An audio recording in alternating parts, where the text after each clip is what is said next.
WrestleScream weekend, tear up the quiet. Two-day nightmare, came for the riot. Bodies and monsters under one bad moon. October 9th and 10th, it's coming for you.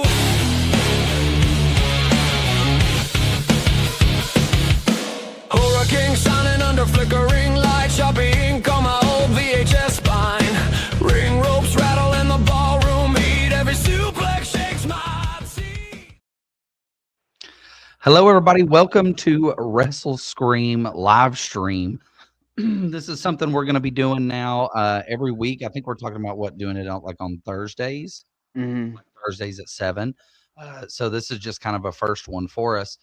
And really what we're trying to do is give you guys a place where if you want to communicate with us, you can. You can ask questions, you can do anything, and we're also going to be breaking down movies and matches. And a lot of these are going to be pertaining to the people that we're bringing in. And to kind of give you guys an idea of what WrestleScream is, why listen to me? Just watch this video real quick, and as soon as we get back, we're going to break down all the guests we're bringing in, and then we're going to get into the movie of the week. Something twisted is crawling out of your nightmares and into Knoxville. WrestleScream is bringing horror icons and wrestling legends together for 2 nights of pure chaos. Imagine standing face to face with the faces that haunted your childhood from Halloween, Nightmare on Elm Street, and Friday the 13th, while wrestling titans from WWE, WCW, and ECW throw down in brutal matches at Black Harvest. The Hilton Knoxville Airport becomes ground zero October 9th and 10th. Cosplay contests, live screenings, and photo ops with the legends themselves. General admission starts at just $20 at WrestleScream.com. This convention doesn't just celebrate fear, it puts you right in the middle of it. So, guys, so you saw it there, October 9th and 10th. We're going to be bringing you WrestleScream. And starting next week, we're going to be doing these on Thursday at 7. Tonight's really just kind of our test run. So far, I kind of like the setup. We got like 3 really cool shots going on here. And to talk a little bit about WrestleScream, we're just going to kind of break down some of the people that are going to be there. And I'm going to let you take the first one here. Oh, Ari Lehman. Of course, the first appeared Jason, little boy Jason from Friday the 13th. Yeah, so Ari Lehman, who is also known, has his band called First Jason, and that is brought to you by Appalachian Championship Wrestling and Time Warp, cards, games, collectibles, everything you could dream of. Time Warp is going to be there at WrestleScream, along with the guys from Appalachian Championship Wrestling. And then we're also going to be, we made an announcement today, so I do want to talk about one of these wrestlers we're bringing in. We made the announcement today that the Sandman is going to be at WrestleScream. So 5-time ECW champion, wrestled in WWE, WCW, TNA, just across the board, a hardcore legend all around. Just one of those very memorable people from the ECW. And continuing on with that ECW theme, we also have Shane Douglas, who is a 4-time ECW champion, also performed in WWF, WCW, and I think he was the last of the NWA champions. Like, there's this, we'll watch it and kind of break it down, because I do want to go over his career one day. Whenever NWA originally was closing its doors, Shane Douglas was the last NWA champion. And he went on live television, and whenever NWA transitioned over to ECW, he took the NWA belt and he threw it on the ground and kind of rebranded that company as Eastern Championship Wrestling. So huge moment there. And then also one of our headline acts in the professional wrestling world, the Steiner brothers. the Steiner brothers, one of the greatest tag teams in professional wrestling, two-time WWE tag team champion, two-time WCW tag team champion, two-time IWGP tag team champion. And obviously, Scott Steiner broke off on his own for a singles career, was a multi-time champion as Big Papa Pump. So those guys are going to be there, and as well as the Godfather, aka also Papa Shango, former WWF Intercontinental Champion, WWF Tag Team Champion, and a WWE Hall of Famer. Again, brought to you by Appalachian Championship Wrestling and Time Warp. We're going to get back into some of these actors because I'm going to bring one up here and I'm going to let you break it down and talk a little bit about your history with these two people that we're going to be bringing in because you really love this movie. Oh, yeah. So, That's Jensen Daggett and Scott Reeves. yeah, who we see here are our stars from Friday the 13th, Part 8. Jason Takes Manhattan. This would be probably the second Friday the 13th and probably the second horror movie I've ever seen when I was about 5, 6 years old. And just like Part 7, Part 8 is it holds a good place in my heart. And a lot of people I know, it's not one of their favorites, but people like us. But what's crazy is it might not have been people's favorite whenever it came out, but now that the Friday the 13th franchise has became what it is, people love this movie, because the more Jason, the merrier, right? I mean, and the cool thing is Jensen Daggett, some people might also recognize her because she was on Tool Time. She was the first Tool girl or whatever, And then Scott Reeves is also known for General Hospital and the television show Nashville. So he plays a big character on those two shows. So a little bit of that cross appeal there. And then we're going to be talking a little bit about this guy here, Walter Phelan, aka Dr. Satan. Dr. Satan, not just, obviously he played this insane character in this Rob Zombie film, but was also in House of 1,000 Corpses, Demon Knight, and From Dusk Till Dawn. And carrying on with the Rob Zombie motif, we're also going to be bringing in, actually, don't think I have it. Yeah, I do have it on here. Mr. Tyler Mane, the star of Halloween, and then you're a superhero guy. So, yeah, he's big in the we'll say the Marvel, but mostly Fox, X-Men universe. Who did he play? He was Sabretooth, not Sabretooth, yeah. Cotton from Scream 3 Sabretooth. Yes. But the Sabretooth. The Sabretooth. We're also going to be having Ricky the Dragon Steamboat, who is an NWA, WCW, WWF, and WWE Hall of Famer, just one of the greatest wrestlers of all time. Vampiro, who is a legend in AAA as a very unique lucha star, but also known for his time in WCW and that huge feud with Sting. And then, of course, we're going to be doing the Sleepaway Camp reunion with Felissa Rose, Christopher Colette, Catherine Comey, Karen Fields, and Thomas Van Dell. That's an entire Sleepaway Camp reunion right there, as well as Heath Slater from WWE and Impact Wrestling. That's a big one. That's a big one, yep. And then Dave Sheridan, the star of Scary Movie. He was in The Devil's Rejects, Victor Crowley, A Haunted House, and Stream. And he's going to be in the new Scary Movie Wayans Brothers film that's going to be coming out this year, as he's going to be returning as Doofus. And as we saw in the original Scary Movie, we find out at the end Doofus is one of the killers, and they did kind of an homage to the film Usual Suspects because he was playing somebody who was special needs, and at the end he's walking with a limp, and then he starts walking normal, and we realize it was a put on the whole time. So spoiler warning there, sorry about that. But and then I do think it's really cool because we're going to be bringing in a Nightmare on Elm Street 4 reunion with Tuesday Night and Ken Sagos. So having that Nightmare on Elm Street name tacked onto your convention, having these superstars here is a big deal. And today we're going to be focusing on two guys, and we're going to be talking about the movies that they were in, or the movie that they were in. And this is the two we're going to be bringing in as well.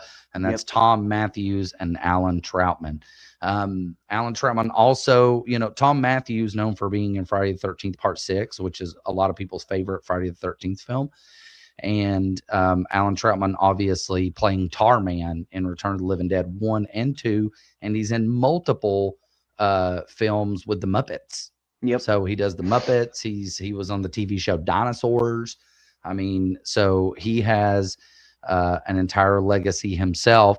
And then before we get started, because we're going to be talking about Return of the Living Dead, we rewatched it last night. Now, I've seen it quite a few times.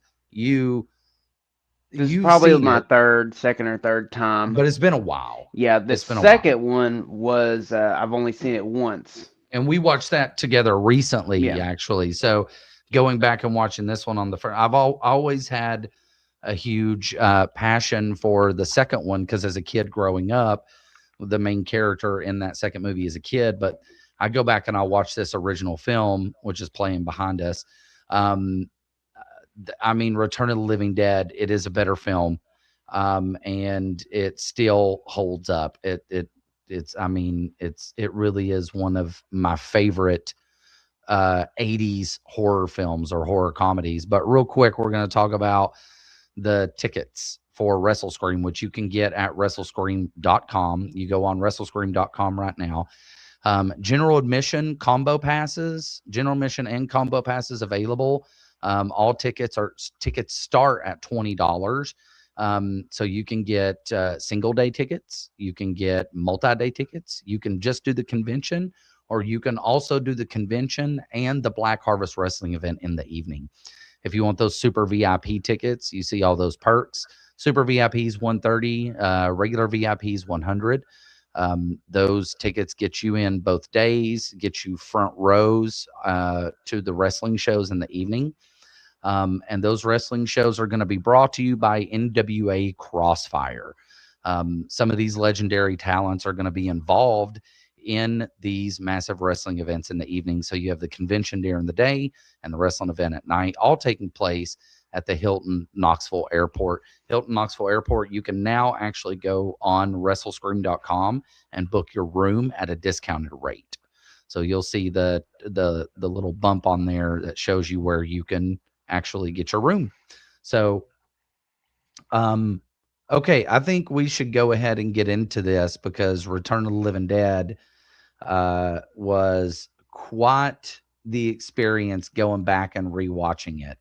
And I realized how much I loved that film. And again, we start out. So, okay, I do want to break down real quick our cast of characters. You have Tom Matthews playing Freddy, James Cameron playing Frank, Clu Gallagher playing Bert, who was also the father in A Nightmare on Elm Street Part 2. Mhm. You have Don Calfa playing Ernie, who is the guy that works at the mortuary. You have Linnea Quigley playing Trash. You have Brian Peck playing Scuzz, Beverly Randolph as Tina, Joel Shepard as Casey, John Philbin as Chuck, Mark Venturini as Suicide, Miguel Nunez as Spider, and Alan Troutman as Tarman, with a story by John Russo and Russ Schreiner, adapted to a screenplay and directed by Dan O'Bannon, known for Alien, Dead and Buried, Invaders from Mars, and Total Recall. This was released on August 16th, 1985, the year of my birth, and that's Return of the Living Dead. So right off the bat, what was your first thoughts on revisiting Return of the Living Dead?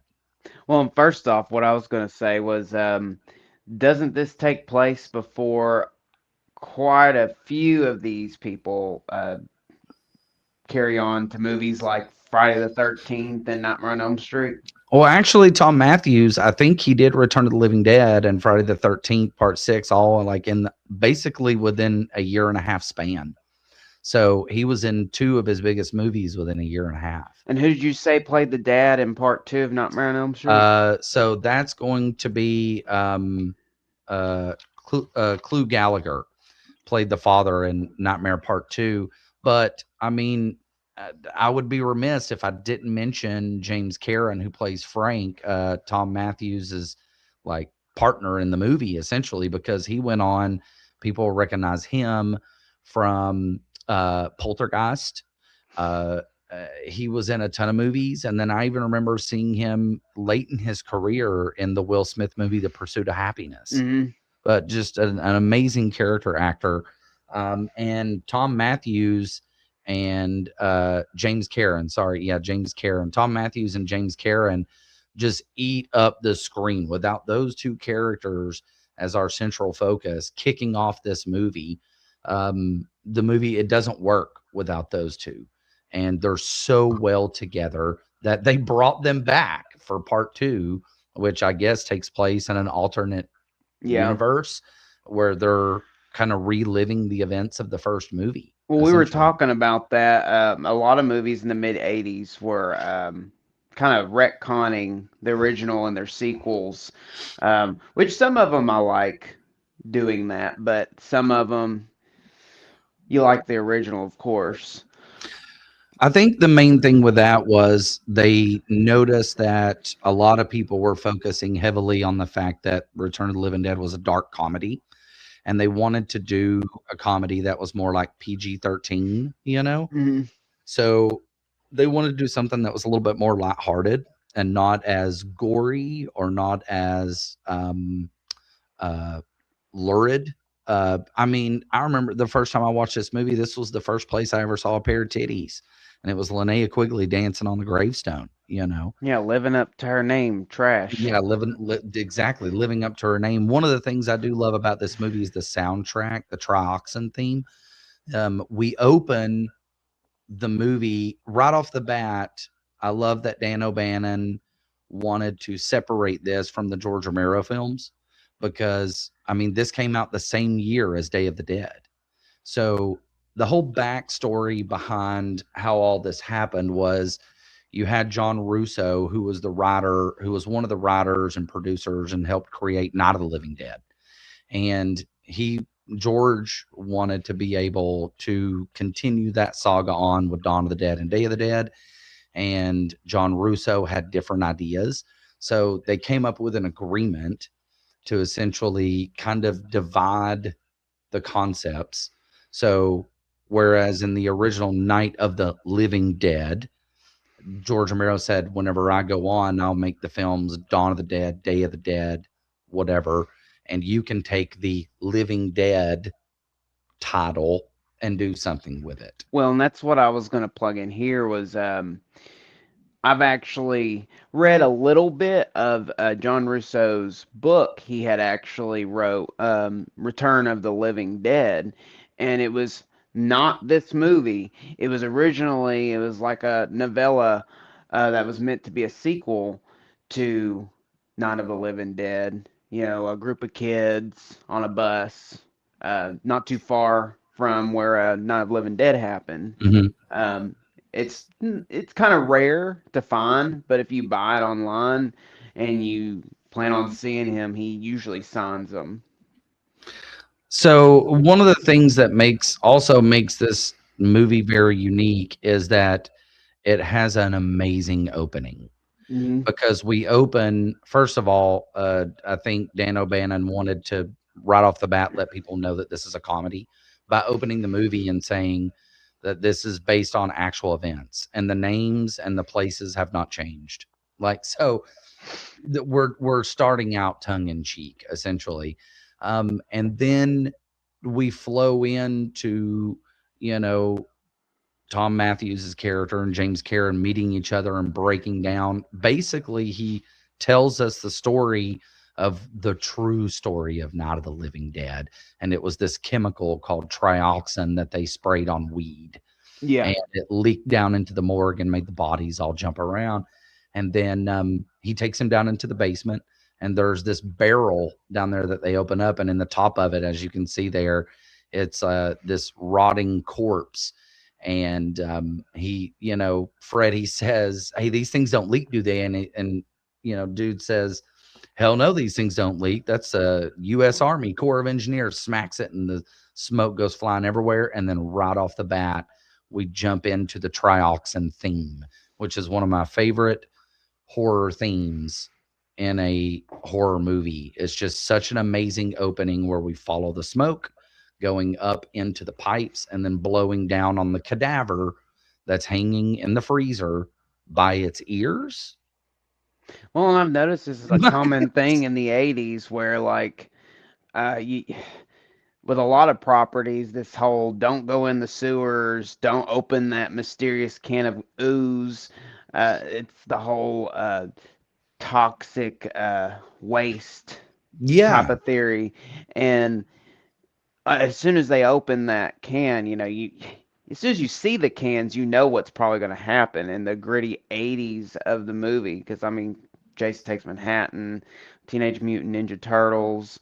I mean, it All was of a them big have 80s some kind thing. of ooze or Yeah. slime, or which comes back into play later on with Tarman, but So, like, uh what's the smoke? They don't, but I mean, it's whatever that trioxin is. But yeah. what is interesting is this isn't much different from the B schlock horror films of the early 50s, Yes. where everything was like radiation based, and like everything was about a fear of nuclear weapons and Conspiracy. conspiracies, and then all of a sudden the chemical made the ants grow to 20 times their size, or made that tarantula spider grow 20 times its size, or all of a sudden we have a flying mantis, you know, buzzing through the sky and destroying things. And now we've just carried this over and we've turned it into punk rock, and that's exactly what it is. Because this film,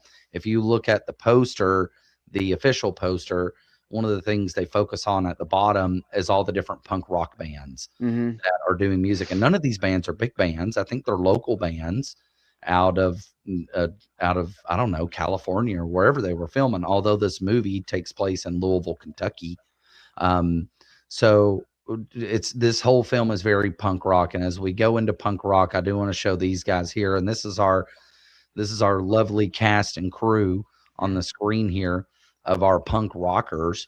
And Beverly Randolph is in the middle there, and she stands out because she's not really punk rock like the other ones, but she's dating Freddie, so she's associated with all these people because of Freddie. But did you notice how all of them kind of treat each other like crap, but none of them treat Beverly like crap? Yeah, right. Well, I mean, I think that was carefully thought out, to be honest. I mean, because I mean, we've all been there. If we're dating someone or if we're friends with someone we're not necessarily from the group, the rest of the group is not going to be familiarized with you enough to like pick on you, tease you, which I think was kind of cool because I did notice that they were more pleasantries with each other. With her, But definitely. she got to know like mostly, Miguel Nunez and He wasn't the leader of the group. The leader of the no, group was Suicide, but Miguel Nunez kind of feels like a little bit of he's like the smart guy in the group. yeah, You know, Suicide was not in the film as long as him. We won't cut too far ahead, but I mean, yeah. I mean, it was the whole my boyfriend's at work, so I'm gonna hang out with his homies until he gets off for the exactly. day. Yeah. So they're going over to where the Unita warehouse is to hang out with them, but they've gotten there a few hours early, so they decide to go and hang out in this graveyard that's right next door. And whenever they bust open the gates to this graveyard, you see, I mean, this is a totally unrealistic graveyard. All the stones are like stacked on top of each other, essentially. And I remember listening to the They're commentary. definitely not like 6 feet apart or Exactly. whatever. Yeah. I mean, But I remember Dan O'Bannon talking like they rented out every fake tombstone from the MGM lot. Like every single fake tombstone was used to make this movie. well, and another thing I noticed, because to be honest, my very first actual horror type of property I ever saw as a kid was Michael Jackson's Thriller, and Mhm. it kind of reminded me of the Thriller music video. Around the same time, I would Yeah. say. Yeah, I mean, they do homage Thriller in the second Return of the Living Dead movie. Well, Miguel always reminded me of Michael Jackson because That hair. that and Friday the 13th Part 5, he him as Reggie, or no, Oh, when he's shitting in the his toilet. big brother. Yes. Yes. Yeah. His whole get up, the whole his costume, his everything. And I he enjoy went it. on to have an interesting career too, because I mean, he's still a working actor. So, and I mean, some of these people are, but I'm saying in general, I mean, years later, he went on to be in Joanna Man and, a few other movies. So, but okay, so these people are partying, and one of my favorite scenes still now, even as a kid, I just remember Linnea Quigley leaning against the gravestone and talking about, have you ever fantasized about how you wanted to die? And then Miguel Nunez goes, I try not to think about dying too much.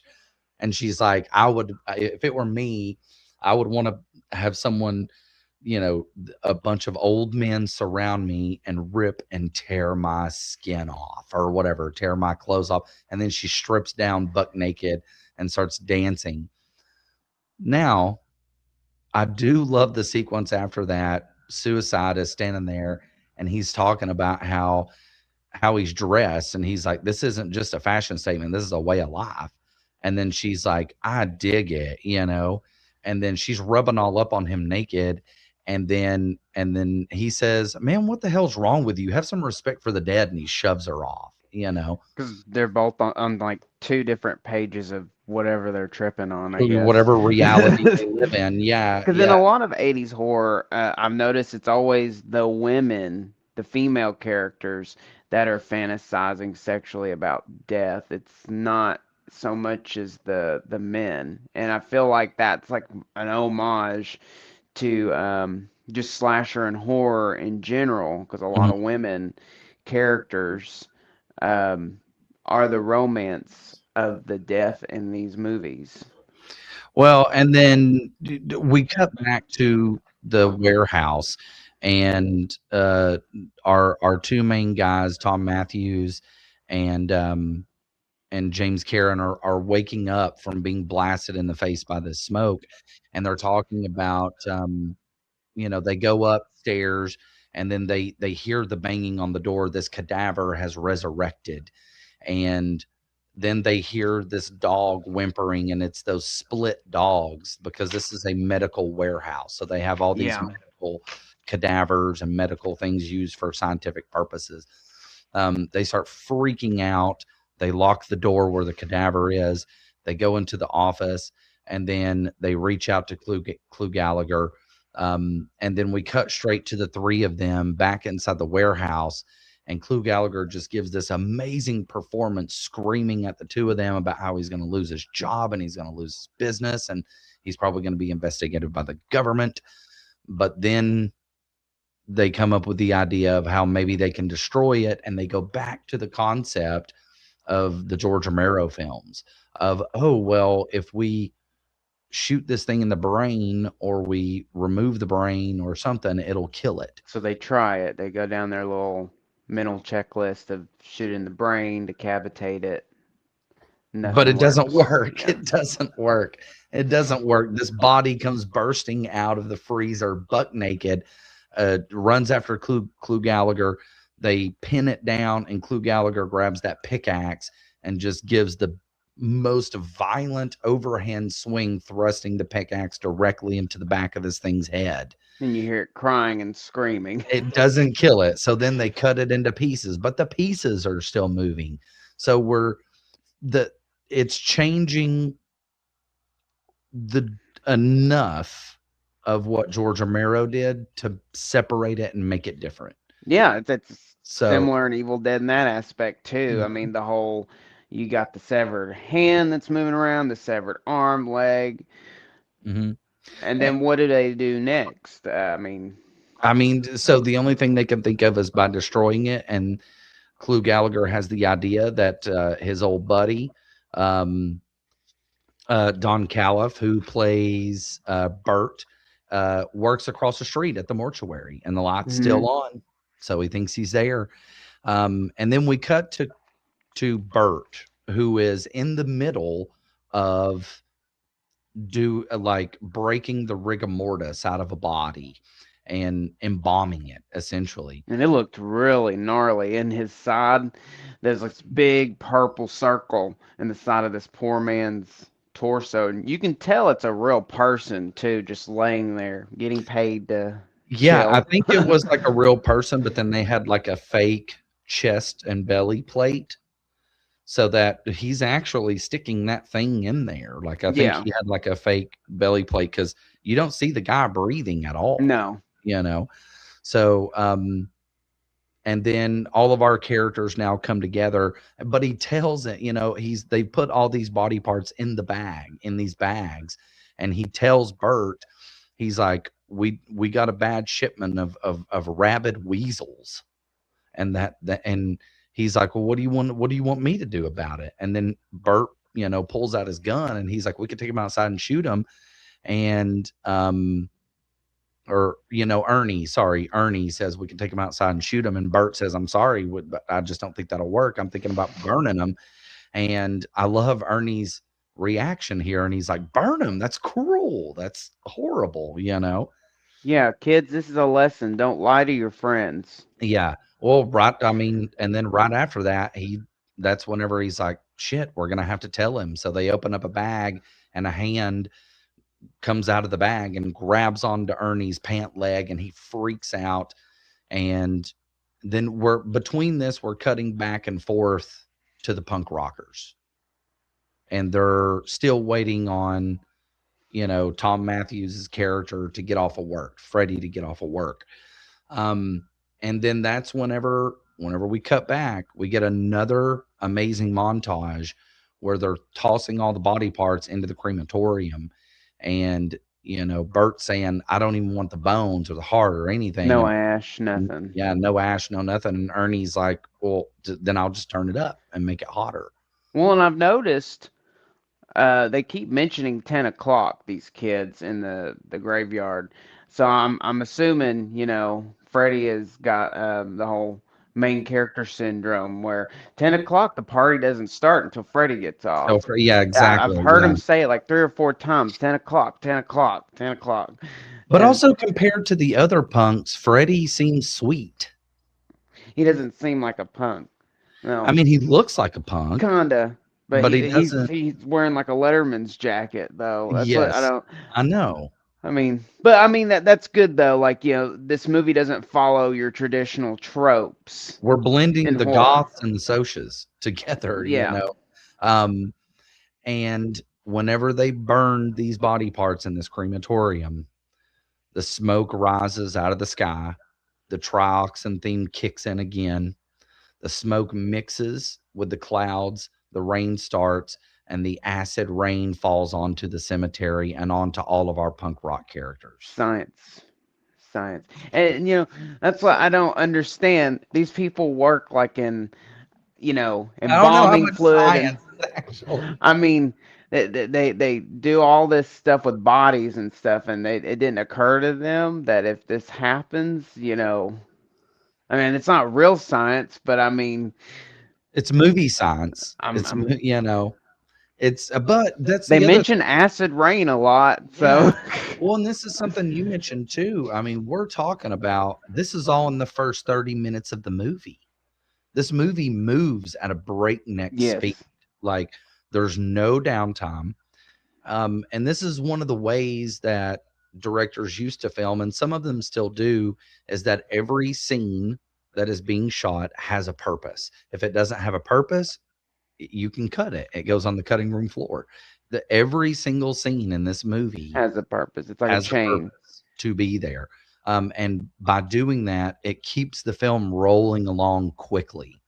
They explain everything we need to know essentially before the credits roll at the opening of the film. We know everything essentially. And now we're just watching it all play out. So the acid rain hits, all of our punk rockers jump back into their car. Linnea Quigley's butt naked and screaming about the acid rain. Burning her skin, and I do like that detail. I mean, she just is bound determined to carry that through the whole scene, that her skin's burning. Um, I mean, and that's what I was gonna say was maybe things are moving so quickly because Louisville, Kentucky, maybe acid rain will come any time. You Hmm. just never know. Well, listen, I A went lot of to trash everywhere and pollution.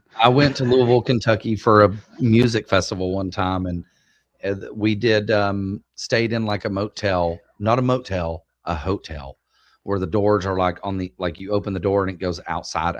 So a little bit more sketchy. And we were on the second floor, and I could totally see this punk rock atmosphere existing in Louisville, Kentucky back then. As we were on the second floor, and then as I came down, a body just fell from the sky and smacked the concrete. And this guy stood up, and you could tell by the way he was walking, kind of like a zombie, that he had broke his back, you know. And he came stumbling into the lobby, and we're just trying to avoid this guy at all costs, and we're freaking out because he's covered in blood. And anyways, that's Louisville. That's my experience of Was there Louisville. acid rain? No, there wasn't acid rain. I think they were on acid. I think there was a bad drug deal or something. But anyways, so meanwhile, while all this is happening, um, Tina has went over to the Unita warehouse looking for Freddie. And whenever she gets in there, I she think we're sees, actually on that scene right now. oh, we are definitely on that scene right now. Yeah. So as she walks through, she doesn't hear anything. She goes down into the basement. And we heard earlier on, Tom, he told Tom Matthews, he's like, watch that third step, it's a bitch. And she walks down those steps, and she goes over to the barrel and then turns around because she hears a shuffling sound. And that's where we meet Mr. Alan Troutman, or better known as Tarman, one of the most memorable zombies in zombie history. Like, to me, whenever I think of famous zombies, I think of the first zombie in Not a Living Dead, which is Hmm. portrayed by John Russo. And then I think about Bub from Day of the Dead, and then I think about Tarman. Those three are like the very, important zombies in zombie lore, I also think of that really tall, big guy who he was in other things. I can't think of his name, but he was in Land of the Dead. The really tall, big You're African talking American about the guy man. who becomes Scary. intelligent and leads Yes. them. Yeah, yeah. I've seen him at quite a few conventions actually. He is around. So Tarman, but this is also where we find out that these zombies have some kind of form of intelligence, Yes. because she goes to run up the steps, she hits that third step, it breaks, she crumbles to the bottom, and then she hides herself inside of a cabinet and locks it. And Tarman, you can hear him say the word brains. Yes. And then he attaches this chain link to the box and then starts to crank it, and then it literally tears off the front. And at this exact same time, the rest of our punks, Are coming down the stairs. Suicide is like, what the fuck? And then he tears down this sheet, which I had no idea. Tarman was behind a sheet. Um, and then lo and behold, there's Tarman standing there, full takes a face, huge, massive chunk out of Suicide's head. which is a good special effect. Ooh. It was really Yeah, good. it was really good. It was very well done. And then that's whenever the shit starts to hit the fan. And this is actually Suicide's death, I think, was the first actual official death in the movie. Of our Uh, core people. Yes, well, definitely. who else That's it. died? Yeah, Yeah. yeah, you're right. Because following We're that, developing the characters mhm, through up till then, and I like that. It's they all go running out of there, and they go back over to the graveyard because the car wouldn't start. yep, And then that's whenever we start seeing these zombies popping up out of the ground. But the first one we see pop up out of the ground is a full-fledged skeleton with eyes, which doesn't really make a whole lot of sense, but it's a cool visual, yeah. The you the know? rest of the body, I mean, it kind of reminds me of the Crypt Keeper, Yes, and and then it kicks off that song, "Do You Want to Party?" It's party time, yeah, So, and all of our zombies are crawling out of the ground. Now, I will say this, you can tell that this is where they save some money, because so you have your core zombies who have good makeup effects, the ones that are really front and center on the screen. But a lot of the people that are crawling out of the ground, because it's rainy, they just slapped mud and gunk on them, which works totally fine. Not every single one of them has to have this massive, elaborate zombie No. makeup prosthetic when there's plenty of mud and water to go around. And Miss Linnea Quigley gets what she asked for, as a horde of zombies surround her and tear at her flesh. And that is our second death of the group, essentially. Yeah. Suicide and then trash. They die back to back within each other, which we'll have a callback, another callback later with her Mhm. later on. Um, but yeah, and then we end up back at the what is it? Resurrections The Resurrection Cemetery. Yeah. cemetery, and the funeral home where Mhm. the autopsies and whatever you call And it, did the you ambulance notice? I arrives. pointed that out to you because we, like, here in just a little bit, whenever they start boarding everything up, there's a chapel there, and it says Chapel of the Dawn, which to me is an homage to Dawn of the Dead. It has to be, right? I mean, Yeah, yeah. because a lot of George Romero's there's a lot of George Romero Easter eggs in this, and like I said, in a lot of the Living Dead projects, they carry on into many formats, novels, other people's movies.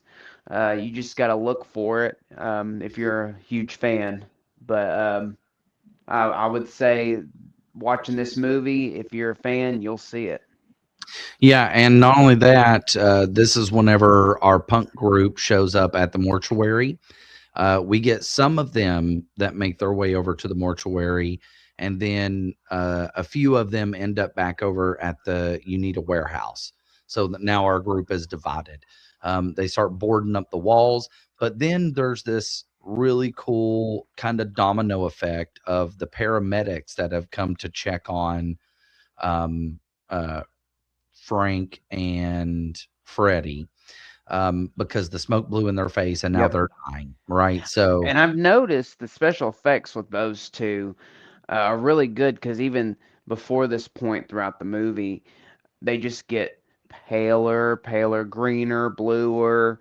Like their color keeps changing, and it mhm. almost just watching the way they look and transition, it kind of makes you sick. Yeah, they do an amazing job, and these Yeah, paramedics are checking on them, and they're like, your core body temperature is room temperature, which is abnormal, they look you like know? the zombies from Night of the Living or Dawn of the Dead, the Yeah, original kind of, yeah. blue. And they're like, they're going back and forth trying to check them, and they're like, no blood pressure, no pulse, and our two characters start freaking out, and they go back out to make a call, and then the zombies attack them, and then the zombies get on the microphone of the ambulance car, and they're like, send more paramedics. Hmm. The cops show up, they attack the cops, they get on the microphone, they're like, send more cops. And it Yeah. I think it's the same one too, the same zombie guy who's maybe, yeah, balding. but it's just this cool snowball effect. And then, also with it being Louisville, you have these homeless people kind of luring around, and this is the resurrection of Trash, as she comes up out of the mud and she's totally zombified, and she attacks this homeless person. And then later on, we see all these zombies running through the street. So my thought is that she attacked the homeless person, then he went and attacked more and more and more. And so now it's not just police officers, paramedic, there's homeless people, there's It's not just your original dead bodies in a graveyard that are walking oh around. yeah, they're Yeah. spreading whatever this is. Um Yeah, and who I could never figure out their names. The girl that's in the blue with like the purple and blue in her hair and the nerd that he's that's always Casey. That's yeah, because he's Casey. always talking about getting laid and stuff with Yeah, her. that's Casey and Chuck. Casey Okay. and Chuck, they're the two that end up over at the Unita warehouse together, Yes. and she's crying. And she's like, I never did like you, but hold me, you know? Yeah. So it was a kind of a cute moment with them. Now, one of the things they don't do is they don't really specify how this is. There's a few little like not loopholes, but a few questions that I have. So, first of all, we know it's spread by the trox and smoke, right? But Linnea Quigley comes back from the dead. So I guess it can be passed also by bites, Bitten. Yeah. but suicide doesn't come back. Well, if you think about it, if smoke from a body being broke down, being congested, um, to whoever's outside, well, then that goes into those people, I guess, with their saliva and stuff. I Yeah, mean, but suicide, who got bit by Tarman, he he doesn't. never came back. He never came back. He never resurrected. Well, in some of the art, like I've seen some movie covers and I think even some recent comic books where they have like a zombified guy with like a mohawk and his little piercing goes from his ear to his lip or nose. And I'm thinking that's suicide. He's in a lot of the art, but I don't see him in the movie as a zombie. Yeah. So Bert, at this point, um, Bert and Ernie, Bert and Ernie. I never Yeah. realized that. Bert and Ernie. Come on. Okay. Well, anyways, that's cute. Um, Bert and Ernie have kind of told Tina, like, hey, we're going to put Freddie and Frank. Bert and Ernie are going to put Freddie and Frank into the chapel and lock them in there because they feel like they're a danger to everybody because they could turn into those things out there. And Scuzz hears something in the other room. And then we go into this main lobby, and all the zombies are breaking in. So they're trying to board everything up. And as this happens, this female rotted zombie reaches through and grabs him and takes a massive chunk out of his head. Scuzz is dead. I think that's before Tina asks to be boarded up with him because Yeah. she has to get boarded up with him towards the end. Um, what I liked was the scene with which I think that's what's playing now is I think Bert. He goes outside to the ambulance. And I don't know, I can't remember why he went outside, but then he goes outside, opens one of the doors to see a little person. It's the actor's a little person, um, as a zombie whose legs are chopped off. And when he shoots him, he flops right on his back.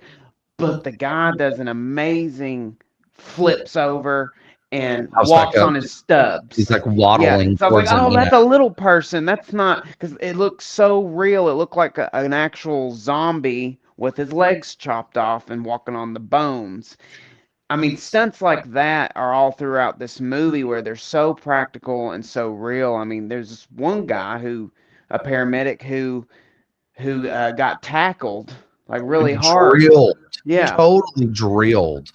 And these, whoever these people are, they got to play extras were very dedicated because there's even one extra at one point who we flew see, off the top of a car. yeah, flew off the top And of a car. And there's another extra who's playing a zombie who has a prosthetic head that has a big hole in it, and he's like eating it like a watermelon. yeah, Like just he's just like he is chowing down like a watermelon on these this. extras. I believe they did just as much work as the main talent. Yeah. And so whenever Scuzz dies, whenever he comes into the building and the blood shooting everywhere, we see this woman's corpse gets kind of ripped in half. Yes. And they bring her into the mortuary and tie down this zombie. And this is like, as a kid, this was a visceral scene for me. I loved it. The practical effects are so good in this sequence because She looked real. she looked real. They decide to start asking her questions. They start asking the zombie questions.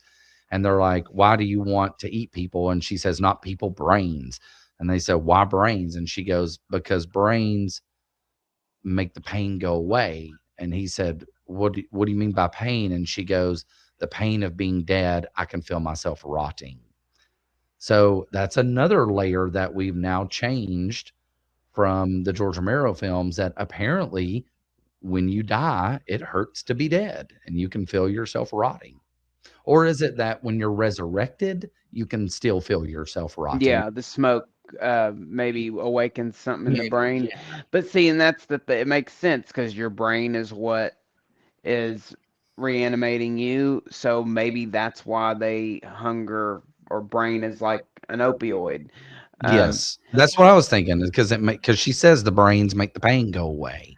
well, she also reminds me of a character in Walking Dead season one, the woman who is in half crawling across the yard that Mhm. Rick comes across, and they even dedicate a whole webisode on that particular zombie, her origins.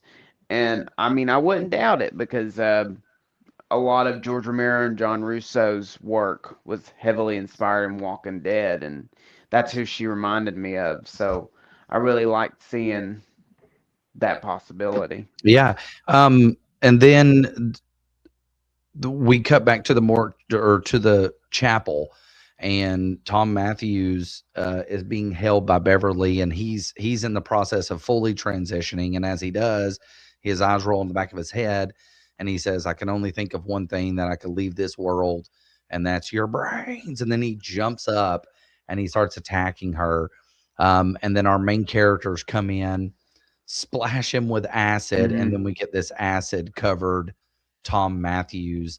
And that's when everything breaks down. Our main characters even split up. Bert and Ernie divide, and Bert goes with Spider back over to the Unita warehouse, and Beverly and Bert go into the attic because Tom Matthews' character is breaking down the door, and going in the attic is really probably the best idea, but apparently Tom Matthews can smell her brains. Yeah, and there's nowhere else to go after that. So I mean, but also what I liked before that was the whole callback to the conversation of rigor mortis. Bert had earlier on talked about rigor mortis and how he exercises the muscles and the bodies to break it down Mhm. from the brain throughout the body. And we see before all this happens, before Tom Matthews fully transitions, he's got a big, massive purple circle on his back Where the now. blood is pooling, he says. Yeah, and he's being told he's going through rigor mortis, and of course it freaks him out. And it was some pretty good acting on his part, like almost like Tom Matthews, the actor, believed he's going through rigor mortis. There is this really sweet moment earlier on in the film where James Karen is vomiting, and he's like, "I need to call my wife. I need to call my Hmm. wife." And whenever push comes to shove and the whole thing starts to break down, and I believe it's his last moments of sanity, he takes off his wedding ring, he hangs it on this little notch that controls the incinerator, and he climbs into the incinerator and lights himself on fire. I'm laughing because I'm just now seeing that tackle of that paramedic God. gets the shit Yeah. tackled out of him. Um, and then so earlier on in the movie, we saw that there's also this military aspect about this movie. Yeah, very espionage type of, Yes. yeah. Where there's this main military guy who is trying to track down all these, he calls them Easter eggs, which is the barrels. And they finally get the call, because right before that, Bert and Spider and let's see, Casey and Chuck are all over at the United Warehouse. They open the door, Tarman comes out, and they literally, he swings the baseball bat and knocks his block off, which is, exactly what he said he was going to do. And they go downstairs and they call the military. And when it cuts back to the military, this guy plays it very well because he's like, mm-hmm. And then what happened? Mm-hmm. Yeah, it was a Then good what you scene. do? The wife And then what behind happened? him in the bed, like, I was He's still actually, pissed off about those pork chops because he had them for lunch. well, I was actually watching the wife's reaction to her listening to this phone call the whole time behind him. Like it's almost like she might have known what was going on without actually hearing it because she looked horrified the longer the conversation went on the phone. Yeah. Well, she had mentioned earlier on, she goes, "When do you think you'll find them?" And he's like, "Damn it, I don't know." And he screams at her, you know. So she has some kind of knowledge, you know, of what's going on. That's And right. by the way, the interior of their house looks very shag 1970s. Well, that they probably would have been in their prime in the 70s Yeah, because they're exactly. an older couple in It's the probably 80s. a real house too. Yeah. You know, they probably just filmed it in a Oh, it real was definitely a lot of. I was kind of cringing when they were barricading the doors of this funeral home or whatever, because the whole place looks so nice, and then they were shattering all the windows, everything. I I'm think it like, was oh all my a god, what like a set. really? Yeah, I'm pretty That's sure it was all a set. Yeah, they've same gone above and beyond in everything in this because if movie. you look at even the opening of the movie when the cadaver's hanging inside the freezer room, if you look at the walls, it's just brown paneling walls, and then they put like fake snow on the walls, you know. I've But you noticed. can't tell, you know. I mean, Well, you made a reference to trauma movies. oh, the punks reminded me of Trauma Yeah, the film. punks, the car, the way the set of the cemetery Mm. gates look. I like sets like that. Because They kind of remind me of the punks from like Class of Nukem High.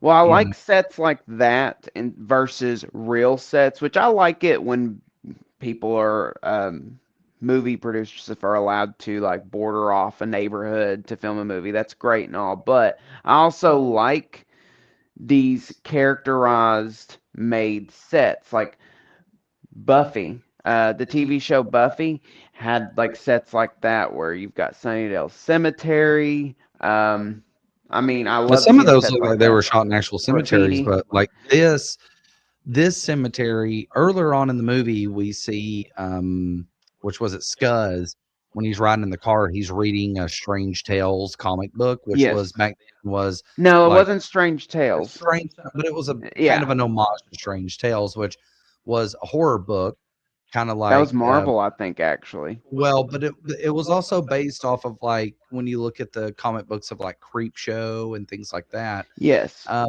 a lot of the imagery in this reminds me of that. The graveyard, all the stones being stacked on top of each other, looks like a graphic novel drawing. The skeleton coming up out of the ground looks like it would be something in a horror comic book. Tarman. A lot of these things look Skeletons still having their eyeballs. It's exactly very like comic book, yeah, yeah. yeah. Everything feels very, very comic book, very punk rock, very satire, very dark comedy. So, and there's the one thing I always realize whenever I'm watching this movie is I'm always smiling ear to ear. This movie is like comfort food. It's like Evil Dead 2. It's like art in a way that it is art. I mean, Yeah. I've even noticed, and it's just recently, there may be Return of the Living Dead comics that came out years ago too, but Oh, I'm they're sure. just recently coming out with a whole new series. And the cover art looks great. It's like neon green, Mhm. the color of Linnea Quigley's hair, which is red, green, red, pink. I mean, it's very artistic. The movie kind of sets all the properties that are to come later on. And then our military people just drop the bomb on them. That's the fix. Well, and that kind of tells why. I think not Frank, but Bert. Bert was very hesitant to call the number because the guy even asked, the colonel asked, why didn't you call originally? But you don't hear his answer, but I can kind of figure it's probably because as business owners and in the 80s, people had conspiracies of the military just doing exactly what they did, which would boop, Yeah, exactly. Yeah, just when in which doubt, wipe them out. in the long term that didn't even work because essentially the smoke from all these dead people went back up into the sky, comes back down again, and the whole process starts over again. They made the same mistake that they did in the beginning of the movie, thinking they could just get rid of it. And even if guys, if you've went a few years without watching Return of the Living Dead, do yourself a favor and pop it in. I put it up there as one of my top 5 movies to watch around Halloween time because it's such a fun movie. It's also a really good, I wouldn't call it entry level horror because that's more like the Gremlins and Goonies and stuff like that. But like if you have a kid that's hitting like 13, 14, 15, 16, this is a good one. Yeah, because there's not really any I mean, sexuality. there's Linnea titties. Quigley, yeah, You it's know? just nudity. But I mean, dead bodies and stuff are gonna be showing their nude Yeah. parts. But and that's the thing is, I like the second one. I had just recently, in the past few years, watched it. I watched this one when I was a kid, the original. But the The second one, second one is definitely what I would describe as entry level horror. yeah, it's good too. It's really good too. I would say 1 through 3, just all three of them individually have their own different tones. Kind of Oh, like, yes. yeah, like you're watching a season of a different TV show. It's gonna have its own tone. 3 feels like a full moon movie, but I mean, it was directed by Brian Usna, and that whole era of those films felt like full moon movies. You know, it was direct to video, but it's more serious in its tone, but still ultra gory. Has a really cool story and a really cool main character. And So it's still punk. Part 3, Mhm. it's more punk in the 90s. Yes, yeah, Because I mean, not to get off topic onto another property of this franchise, but I mean, the main girl in that one, it was like she became like her own character, superhero like a a mutant. She had like blades coming out of mhm. her, and I mean, it was kind of like their own Tar Man. Their own, yeah. So again, guys, make sure if you haven't seen this in a while, definitely check it out before you come to WrestleScream because I want to shout out these two again. Tom Matthews and Alan Troutman is going to be at WrestleScream, the stars of Return of the Living Dead, amongst many other things. And you can always go onto the website and at WrestleScream.com, you can get your tickets there. And there's a new Return of the Living Dead coming out. They're actually Yes. they just screened some footage for it. It's and Devon Sawa was going to be in it. So, um, this franchise lives on in one way or another. There's These movies, several different ways. there's several different ways. I mean, I remember in the early to mid 2000s, Sci-Fi picked it up, and there was two Sci-Fi movies. There was like Rave to the Grave and Necropolis or whatever. Yeah. And they're not great, but they're sequels in their own right. And In Linnea Quigley and a few of the I don't think so. No, no, not in those, but they're working on their own.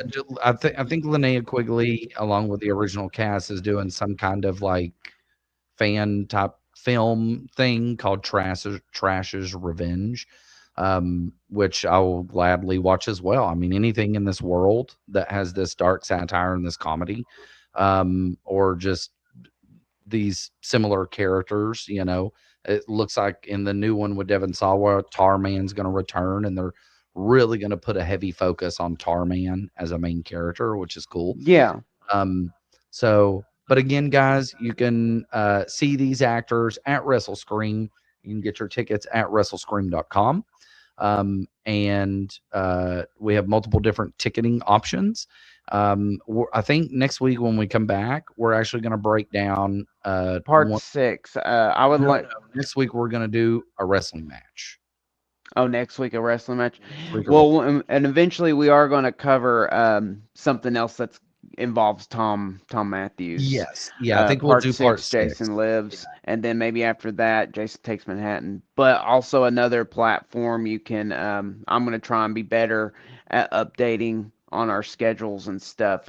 Is at Zap and Slash, which is on Facebook and Instagram, but Zap and Slash, one word, Zap N slash and then underscore is the Instagram, and we're also on TikTok.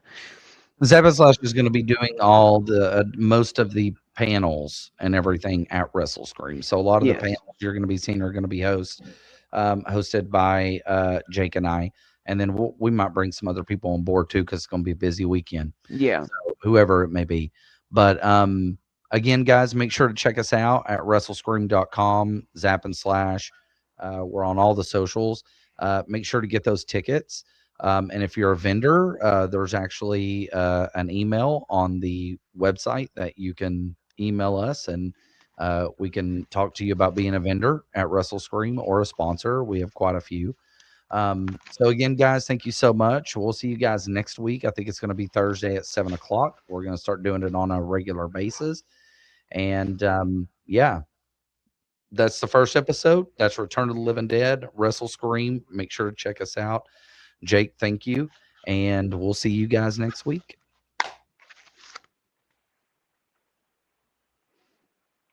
Something twisted is crawling out of your nightmares and into Knoxville. WrestleScream is bringing horror icons and wrestling legends together for 2 nights of pure chaos. Imagine standing face to face with the faces that haunted your childhood from Halloween, Nightmare on Elm Street, and Friday the 13th, while wrestling titans from WWE, WCW, and ECW throw down in brutal matches at Black Harvest. The Hilton Knoxville Airport becomes ground zero October 9th and 10th. Cosplay contests, live screenings, and photo ops with the legends themselves. General admission starts at just $20 at WrestleScream.com. This convention doesn't just celebrate fear, it puts you right in the middle of it.